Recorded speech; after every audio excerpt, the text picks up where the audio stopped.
What if you find yourself in the wrong story? Aalis ka ba? O itutuloy mo pa hanggang sa susunod na kabanata? Hashtag Almost the One. Ako lang bang nakakaramdam ng lungkot tuwing umuulan? Bakit parang bumubuhos din yung emosyon ko pag ganito yung panahon? Naalala ko lang kung gaano kalaking gulo ang pinasok ko dati. Kamusta, Dan? Call me Anton from QC. Kwento ko lang kung paano kami nagkakilala ng babaeng sinayang ko. Nagkakilala kami ni Maxine sa school dahil sa tropa ko na sinali kami sa isang org. Well, wala naman talaga akong feeling sa kanya noon kasi busy sa school, sa sports, and sa music. Nagkaroon ng outing sa isang hiking spot ng org at doon kami medyo nagkakilala. Tanda ko pa, inulan din kami nung time na yun. Nakuha niya yung attention ko dahil sa aming lahat, siya lang yung sobrang in-enjoy yung ulan. Para siyang bata. Ang saya niyang tingnan. Nung natapos na siyang maligo sa ulan, nag-offer ako ng pamunas. Saka kami nagkwentuhan. Hindi ko na nga maalala kung paano ko nakuha yung number niya. Siguro sa mga kaibigan. Pero after nung hiking experience na yun, nagsimula na kaming maging textmates. Medyo jologs pa talaga yung dating ko nun eh.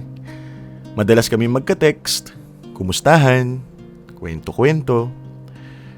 Parang naging active nga lang ako sa org na yun kasi I always look forward to seeing her.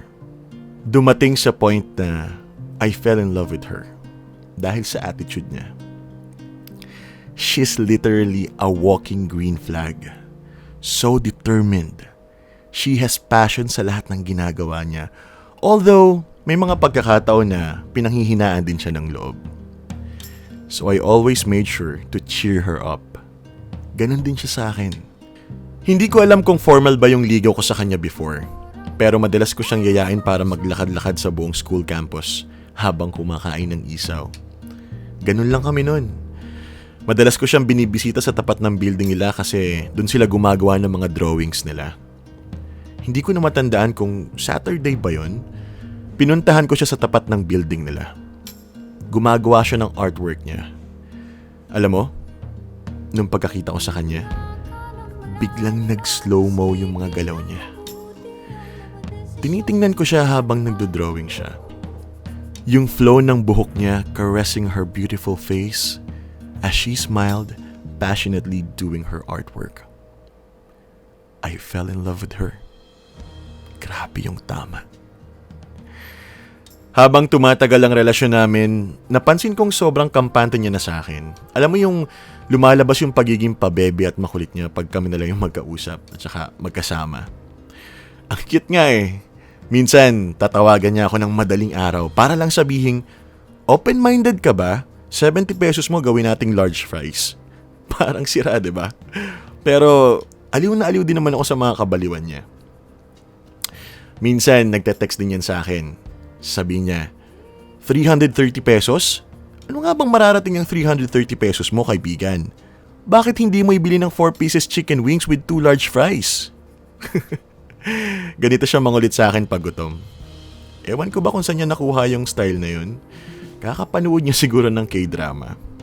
So, ako, bilang mapangasar na boyfriend, bibilihin ko lahat ng request niya. Ako na rin ang kakain tapos magsisend ako ng picture sa kanya. Ang timawa, galit na galit sa akin. Wala naman siyang sinabi kung sinong kakain eh. At dahil nagsungit na si Madam, tinanong ko ng maayos kung ano ba talagang gusto niya. Sabi niya pa, isaw tapos ikaw. Tawang-tawa talaga ako sa mga banat niya. Kaya ang saya ng relasyon namin eh. Kahit na madalas tinotopak si Maxine. Sa kanya lagi nauubos yung allowance ko. Feeling ko may alaga talaga akong 3 pitbull. Sobrang takaw pero hindi tumataba. Kahinaan at kaligayahan niya talaga yung pagkain. Bukod dun, na-addict din siya sa mga movie na may zombie sa Netflix. Hindi ko nga alam kung anong title nun eh. Sabi niya, i-binge watch daw namin ng sabay. Pero dahil wala akong time, pinanood niya at tinapos niya mag-isa. Halos hindi nga kami nagkakausap nung time na yun eh. Ayaw kasi paistorbo. Pero naiintindihan ko naman since yun lang din yung pahinga at stress reliever niya. Pero ito na rin yung madalas naming pagtalunang dalawa. Ganito kasi yun. Tinawagan ko siya sa messenger.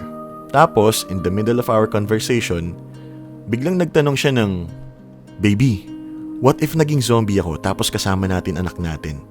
Magpapakagat ka ba sa akin?" I have already an idea kung saan pupunta tong usapan na to, kaya binalik ko sa kanya yung tanong. "Baby, ikaw, what if ako naging zombie, anong gagawin mo?" Pero ang sagot niya, siya daw yung naunang magtanong. Kaya ako dapat yung unang sumagot. Ay nako. Para sabihin ko sa inyo, it's a trap.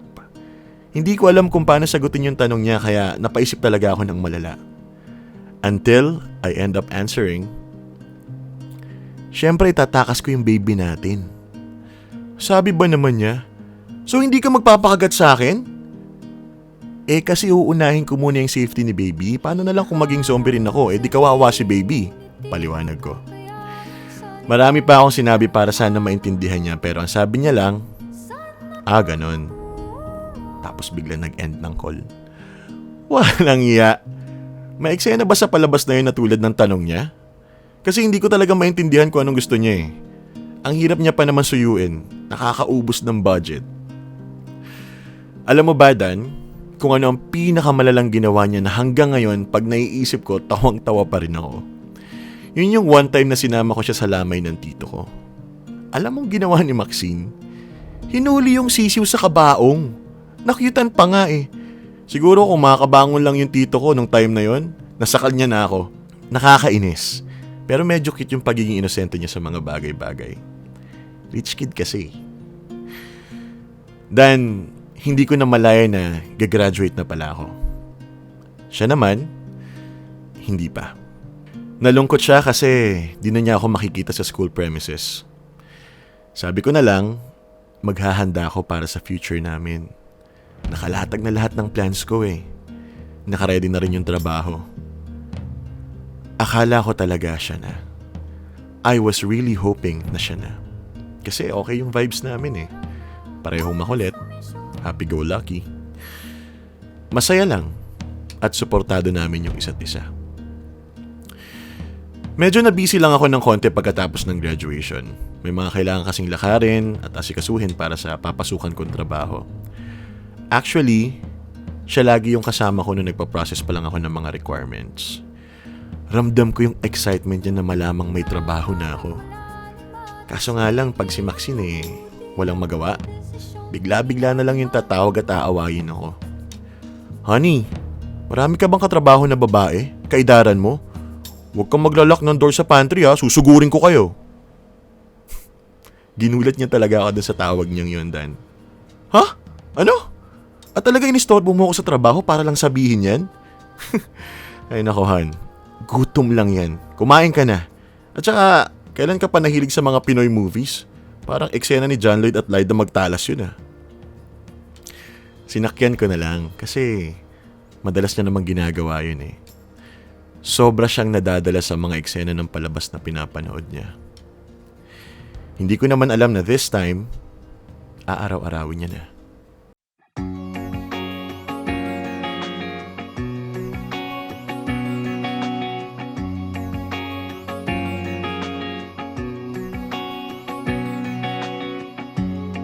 Huwag mo sanang dalasan mga banat magkakitan, pagkat puso'y di sanay nang ito'y pinaghihintay. Huwag mo sanang tamisan ating biruan, umaasa lang ako at iyong iiwan. Ben, di sarapin, alawan mo'y ganun pa rin.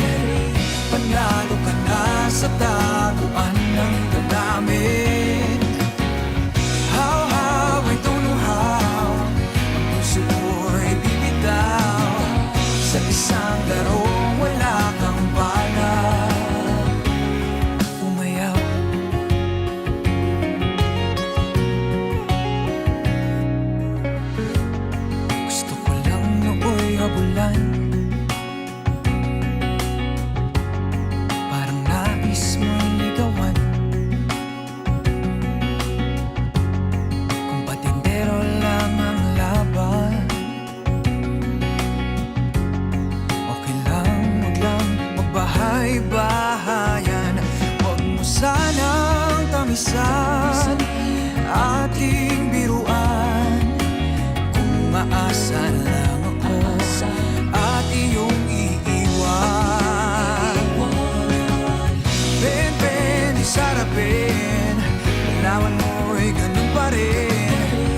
Panalo ka na sa taguan ng damdamin. How, I don't know how, ang puso ko'y bibitaw sa isang larong wala kang bala. Umayaw, nanay, tatay, di ako sanay. Ate, kuya, gusto ko na siya. Lahat ng gusto ko ay ayaw niya. Kung magkamali, bahala na. Ben, di sarapin. Alawan mo'y ganun pa rin. Panalo ka na sa taguan ng damdamin. How, I don't know how, ang puso ko'y bibitaw sa isang larong wala kang bala. Ben, di sarapin. Kailangan mo'y ganun pa rin. Manalo ka na sa taguan ng damdamin. Oh, how, I don't know how, ang puso ko'y bibitaw sa isang larong wala kang balak. Oh, sa isang larong wala kang balak. Wala kang balak. Umayaw. Tamang hinala ang ginagawa ni Maxine. Palagi siyang nagsiselos, siguro sa mga kasabayan kong babaeng newbie rin sa work. Panay accuse sa akin ng mga bagay na hindi ko naman ginagawa. Hindi lang makareply kaagad, nag-overthink na siya. Wala naman akong ginagawang masama eh. Actually, wala pa. Ang sarap nang ang patulan eh. Nakakapikon lang kasi. Kung minsan naiisip ko na, total, iniisip niya naman na ganun ako, di gawin ko na. Pero hindi ko kaya. Hindi na rin kami nakakapag-date ng maayos kasi every time na magkikita kami, away lang din ang ending. Alam mo, Max, matino naman akong boyfriend eh. Bigyan mo lang talaga ako ng time para makapag-adjust, please. Iba na to eh. Yung mundo ko, hindi na lang umiikot sa relasyon natin. Kalkulado na yung oras ko. Magkamali lang ako ng konti, malilintikan na ako. Alam mo ba yun? Of course, hindi mo alam yun dahil ang simple ng buhay mo sa school eh. Gawa lang ng assignment, pasa ng project, pag bumagsak sa exam, bibigyan pa ng chance para makabawi. Ako hindi. Kinausap ko siya ng maayos para ipaintindi sa kanya ang mga bagay-bagay. Kaso bigla na lang umiyak. Hindi na siya umimik hanggang sa ihatid ko siya sa bahay nila. Hindi ko na rin kinausap, okay nulit pa. Wala na akong energy para gawin yun. Pagod ako eh. Pagod na yung utak ko. Pag uwi ko sa bahay, saka siya nag-message sa akin ng, sorry. Sorry.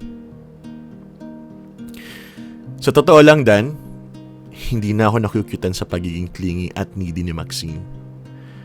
Gusto niya, maya't maya mo siyang sinasabihan ng I love you. Yung pagod na pagod ka na sa trabaho pero aawayin ka pa. Yung okay naman kayo, sweet naman sa isa't isa, tapos bigla na lang magsusungit. Nakakairita na. Hindi na kami mga bata eh. Alam na ang busy ka, mangungulit pa. Napaka-needy. Gusto laging sinusuyo. Nakakasawa rin pala.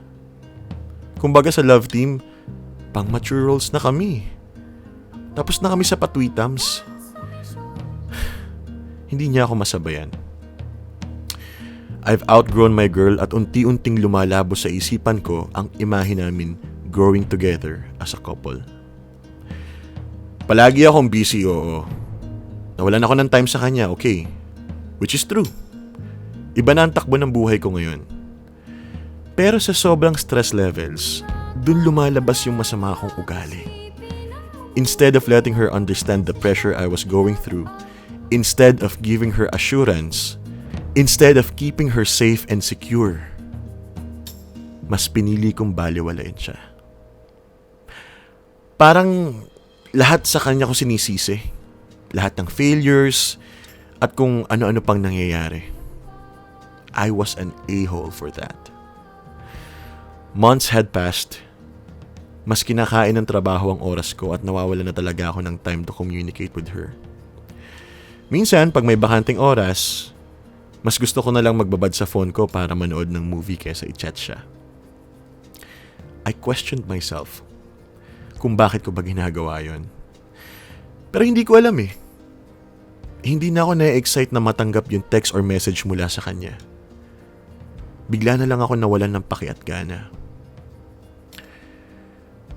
Hi hon, I know you're busy sa work but please huwag kakalimutan kumain ha. And take ka ng vitamins ha. Panay pa naman ng puyat mo. I miss you. Gusto mo punta tayo ng LU sa SAT? Love you. Ito yung ilan sa mga chat niya sa akin na pinili kong baliwalain. Rason ko na lang lagi sa kanya ay there's no signal or sobrang hina ng signal kaya hindi ako nakaka-reply. Hindi ko kayang direktang sabihin na nawalan na ako ng interes sa kanya.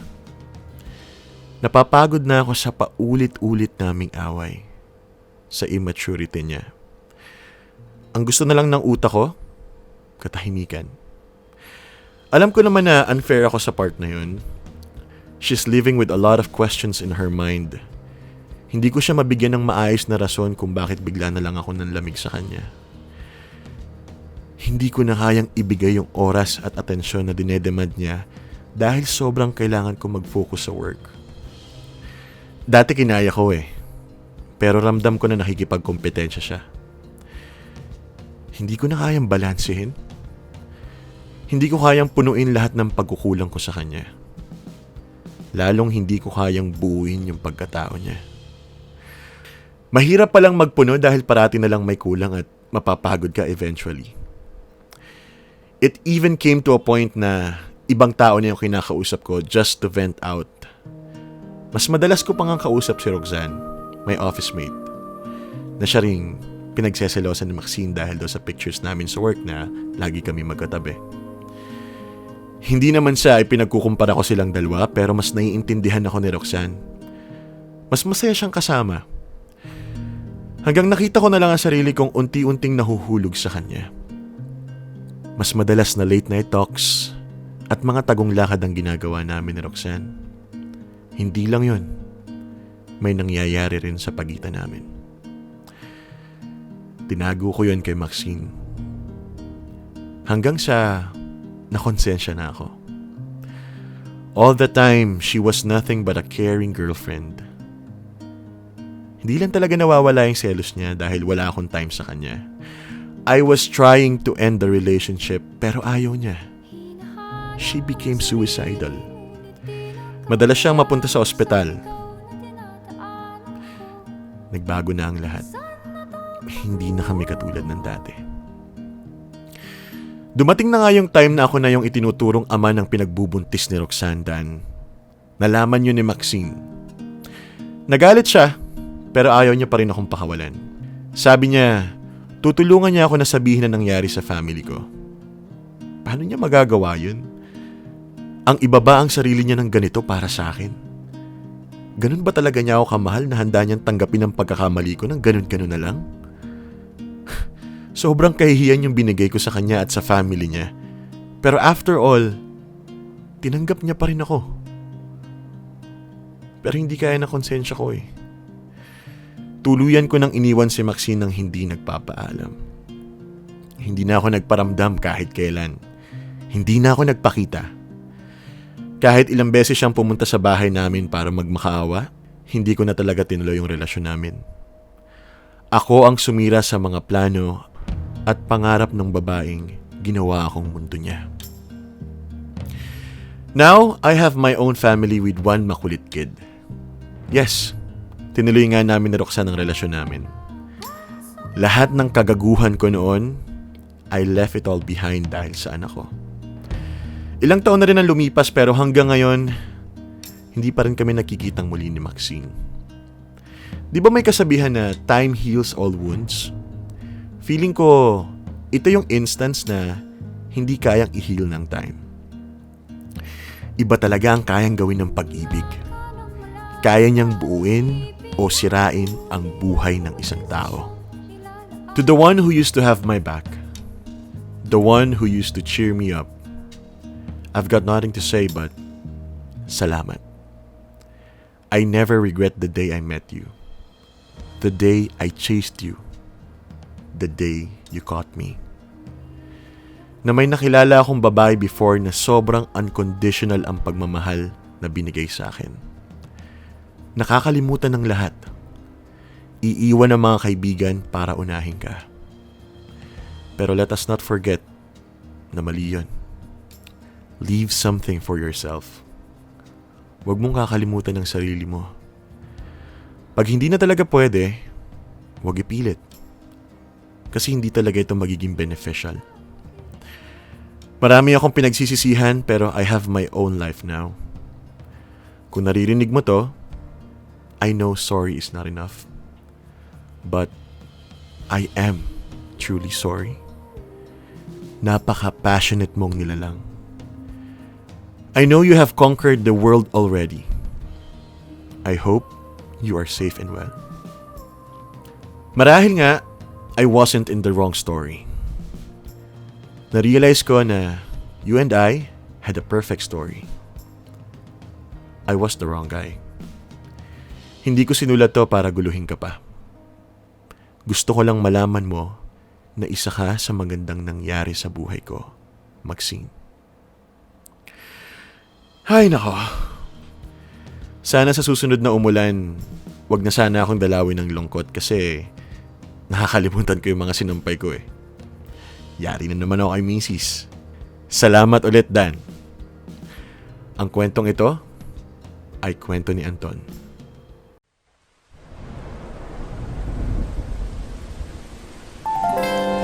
Magpapaulan o sisilong, tatakbo, hihinto, yayakap, lalayo, magwawala, tatahimik, silakbo ng puso, iyo sanang patahani.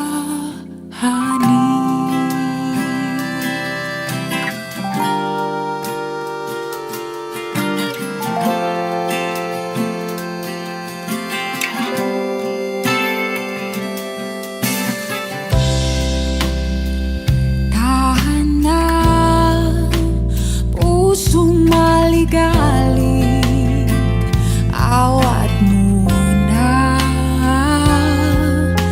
tumatawid sa lubid, hindi babatid kung bakit nandito pa, kahit langit ay sakit, langit ay sakit.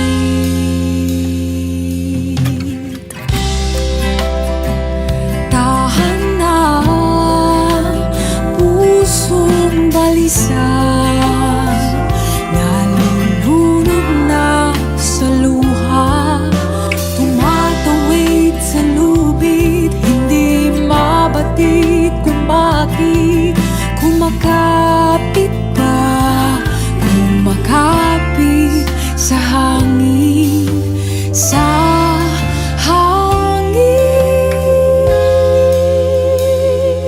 Pakiusap, itanggi o aminin na ako'y mahal na rin. Bukas nga pala, hindi ako makakasama sa inyo. Ang dami kasing pinapatapos ni boss eh. Ang dami ko kasi kailangan tapusin. Ano?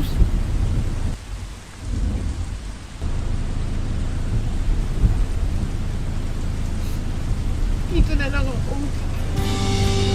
Magpapaulan o sisilong, tatakbo, hihinto, yayakap, lalayo, magwawala, tatahimik, silakbo ng puso.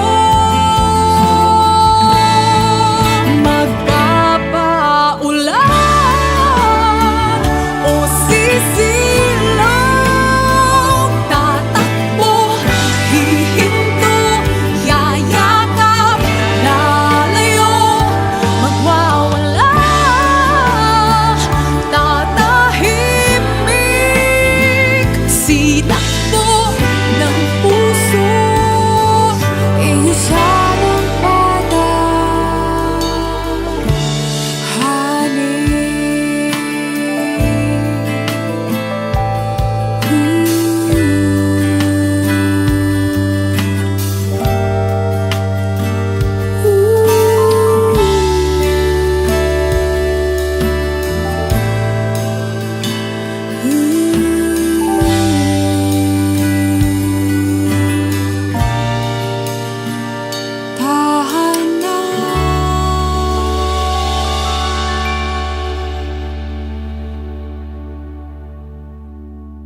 At yan ang sulat galing kay Anton. Anton, maraming salamat sa pagbahagi mo ng sulat dito sa Love Letters. At na-appreciate ko, no, na kahit obviously matagal na nangyari to sa'yo. Ito yung kwento na dati pa nangyari, pero inaalala mo at binabahagi mo sa amin para na rin magbigay ng leksyon sa iba. Siyempre, hindi naman na bago yung ganitong kwento, no? Pero every now and then, kapag nakakarinig tayo ng mga katulad nitong kwento mo, kwento ninyo ni Maxine, mariremind pa rin tayo kung ano ba yung mga dapat natin gawin sakaling dumating sa point na mapunta rin tayo sa sitwasyon na meron kayo. Masarap alalahanin, pero hanggang alaala na lang, di ba? Nasabi mo naman doon, aminado ka sa ginawa mo, aminado ka sa naging pagkukulang mo kay Maxine. Alam mo, aware ka sa sarili mo na bagaman si Maxine medyo naging masyadong clingy or what, we all know na mas ikaw yung nagkulang para sa kanya. Kasi ginagawa lang naman niya yung duty niya na maging girlfriend sa'yo, di ba? Wala namang masama doon. Siguro minsan tayo, mga lalaki or siguro kahit sa mga babae din, minsan may times na yung partner natin parang sobra yung ginagawa niya, parang minsan nakakainis. Kasi ganun talaga, hindi araw-araw sweet kayo, hindi araw-araw okay yung tingin mo sa partner mo. May mga ganun, 'di ba? Minsan parang ayaw mo munang kinukulit ka, gusto mo mapag-isa kasi sa loob ng relasyon, hindi talaga araw-araw smooth sailing ang mga pangyayari. May mga times na may irita ka or parang ayaw mo muna siyang kausap, and that's normal. Wag lang darating sa point na ayaw mo na talaga siyang pakinggan at wala ka nang pakialam sa kanya. Pero yung mga paminsan-minsan na sabihin mo, babe, sandali lang, pagod kasi ako baka naman pwedeng ganito, ganyan, baka naman pwedeng chill muna tayo, then mamaya na lang tayo ulit mag-usap. Okay yun, di ba? At least ipaalam mo sa kanya.